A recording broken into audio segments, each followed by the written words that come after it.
ka muna sandali. Kung ikaw o ang mahal mo sa buhay ay may sakit, ang panalangin ito ay para sa iyo. Walang sakit na higit sa kapangyarihan ng Diyos. Manampalataya tayo at lumapit sa Kanya sapagkat Siya ang ating dakilang manggagamot. Sama-sama tayong manalangin.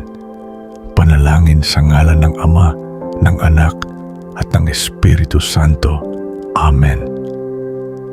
Amang makapangyarihan sa lahat, lumalapit po ako sa iyo nang may mapagpakumbabang puso. Salamat sa iyong walang hanggang pag-ibig, awa at katapatan.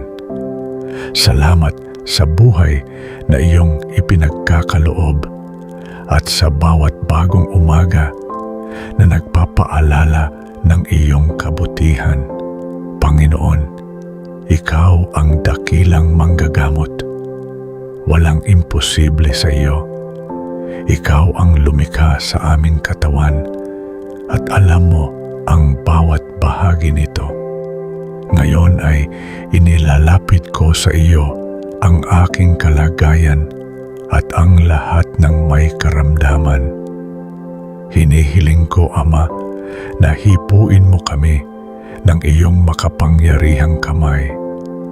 Alisin mo ang bawat sakit, karamdaman, impeksyon, pamamaga, at anumang kahinaan ng aming katawan. Naway dumaloy ang iyong kagalingan mula ulo hanggang paa. Panginoong Hesus, palakasin mo ang aming katawan, isip at espiritu. Bigyan mo kami ng lakas upang malampasan ang bawat pagsubok. Alisin mo ang takot, pangamba at pag-aalala. Palitan mo ito ng iyong kapayapaan na higit sa lahat ng pag-unawa. Ama, kung may mga sandaling kami ay nanghihina, ipaalala mo na hindi mo kami iniiwan. Ikaw ang aming kanlungan at kalakasan. Sa iyo kami nagtitiwala at umaasa. Dalangin ko rin ang lahat ng doktor, nurse, at mga tagapag-alaga. Bigyan mo sila ng karunungan, malasakit, at tamang kaalaman upang maging instrumento ng iyong pagpapagaling. Panginoon, pagpalain mo ang aming pamilya. Bigyan mo sila ng lakas, pag-asa, at pananampalataya habang kami ay dumaraan sa panahong ito.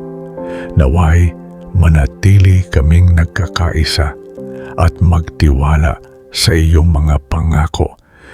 Inaangkin namin ang iyong salita sa Jeremias 30:17, sapagkat ibabalik ko ang iyong kalusugan at pagagalingin ko ang iyong mga sugat, sabi ng Panginoon. Naniniwala kami na ikaw ang Diyos na nagpapagaling, nagbibigay ng pag-asa at gumagawa ng mga himala. Ang iyong kapangyarihan ay walang hanggan at ang iyong pag-ibig ay hindi nagmamaliw. Anuman ang aming pinagdaraanan ngayon, pinipili naming magtiwala sa iyo. Alam naming may layunin ka sa bawat pagsubok at hindi mo kami pababayaan. Maraming salamat, Ama, sa kagalingang iyong ipinagkakaloob, pisikal, emosyonal at espiritual. Tinatanggap namin ang iyong kapayapaan, lakas at pagpapala sa aming buhay. Lahat ng ito ay aming idinadalangin sa makapangyarihang pangalan ni Panginoong Hesukristo. Amen. Kung ang panalangin ito ay nagpala sa iyo, isulat ang Amen sa comments bilang tanda ng iyong pananampalataya.